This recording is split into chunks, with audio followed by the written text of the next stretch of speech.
கஷ்டப்படுறாங்க, சாப்பிடாம இருக்காங்களோ அவங்களுக்கு தண்ணி பாட்டிலும் வாட்டர் பாட்டிலும் வாங்கி தர போகிறோம்மா. ஏன்னா அவங்க ஒன்று கூட சாப்பிட்டதே இல்லைல்ல, அதனால அவங்க தான் பாவம் இல்லை. எல்லாத்தையும் எல்லா பேரும் கேட்குறாங்க, அவங்களும் கொடுக்க மாட்டேங்காங்க. நம்ம தானே அவங்களுக்கு ஹெல்ப் பண்ணணும். அதனால நான் அவங்களுக்கு ஹெல்ப் பண்ணிட்டா. எப்படி பண்ணுவேன்? அந்த தாத்தாட்டில் கேட்பேன், தாத்தா உங்களுக்கு வாட்டர் பாட்டிலும் சாப்பாடு வேணுமா அப்படின்னு கேட்பா. அவங்க வேணும் அவங்களாம் வாங்கி தரேன், வேணாம் சொன்னாங்கன்னா நாளைக்கு வாங்கி தந்துடுறேன். எப்படி வாங்கி கொடுப்ப? பிரியாணி அது ஏதாச்சும் ஒன்று வாங்கி தரணும். காசு உண்டியில் இருக்குல்ல, அதில் எடுத்துக்கிறேன். ஒட்டுக்கா சாப்பாடு கொடுக்கணும். காசு எடுத்துட்டு போய் ஒரு பிரியாணி வாங்கி கொடுத்துடணும்.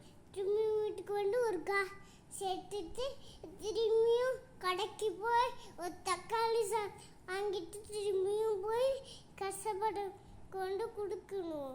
திரும்பியும் ஒரு காய் திட்டு போய் 3 அம்மா நான் எத்தனை பேருக்கு சாப்பாடு கொடுக்கணும்னு சொன்னேன்?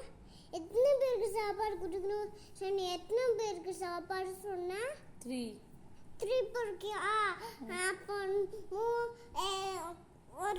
ஒரு காசு எடுத்துட்டு திரும்பியும் போய் 3 வாட்டர் பாட்டில் தண்ணி கொண்டு கொடுக்குறேன். திரும்பியும் ஒரு காசு எடுத்துட்டு போய் திரும்பியும்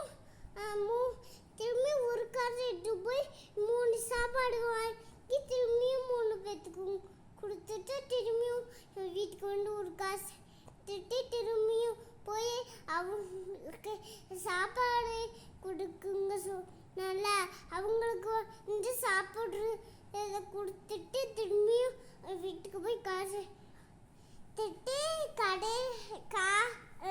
காசு எடுத்துட்டு கடையில் போய் 3 வாட்டர் பாட்டில் தண்ணியை வாங்கிட்டு அவங்களுக்கு போய் கொடுப்பேன். அந்த வீடியோ